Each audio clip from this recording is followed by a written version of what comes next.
let's talk about stories. And these are really fundamentally about three main things: attention, data, and narrative. Now, let's be honest and realistic. We live in a world of attention overload, and really we can see that from our own experience every day when we are bombarded by notifications, announcements, news flashes of all kinds, all coming to any device that we are carrying or wearing at the moment. And that means a lot of pressure on our cognitive capacities and our abilities to sift through the information and select what is really important to us. Moreover, it so happens that attention is really a zero-sum game. So somebody else's victory in stealing a little bit of your target audience's attention means a corresponding loss for you. And that is really a problem if you're trying to reach out to your potential customers, consumers, or whatever you're interested in attracting. And let's forget about multitasking. Neuroscientists have already proved that this thing really doesn't exist. So there's an even shorter attention span to compete over. As a result, we need to be as focused and targeted as possible. And that is where data comes into play, because we need to know not only who the members of our target audience are, i.e. their age groups, their socio-demographic characteristics, and things like that, stuff that has always been part of market segmentation. We also need to know what makes the audience tick. So we need to know what they are talking about. We need to know the emotions that they express while talking about us, about our competition, and about sometimes seemingly tangential things, in order to find out how we can not only reach out to them, but also how we can make our story, our idea, our narrative stick with them.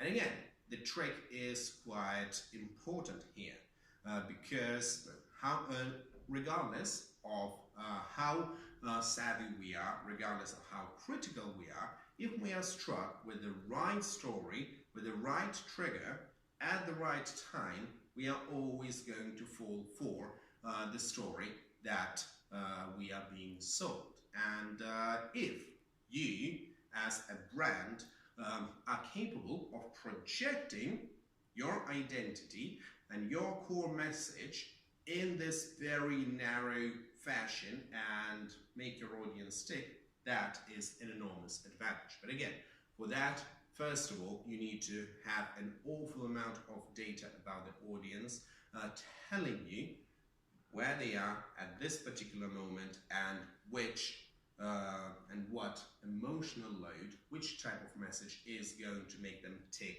right now at this time. And here we come to the third aspect of this talk, that is narrative. And as human beings, we fundamentally live and die by narratives and stories, because we are creatures that want to understand the world, and we are creatures for whom it's very important that everything makes sense. So we need to have explanations that are easily memorable, and they are easily memorable if they slot very nicely into stories, into narratives that tell people who's good and who's bad, how to improve themselves, and you want that improvement to be associated with you. You want to tell people how their lives are going to be enhanced from this current position to some desirable point in the future, again, through being associated with you.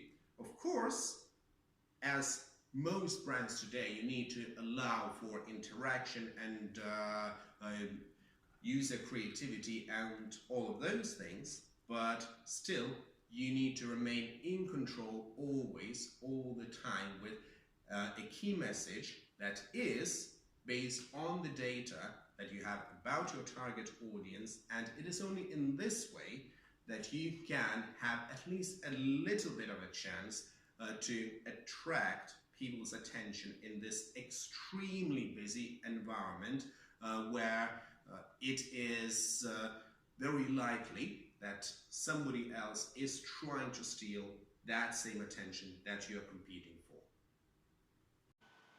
So for telling stories backwards, when you're going to start with the end result, a great example is reality TV. If you're doing a competition show and you have, say, 10 contestants working on a project, and by the time you start editing, you know who's won. You know, for this episode, we have this person won. It could be a dancing competition, a singing competition, British Bake Off. It doesn't matter what it is.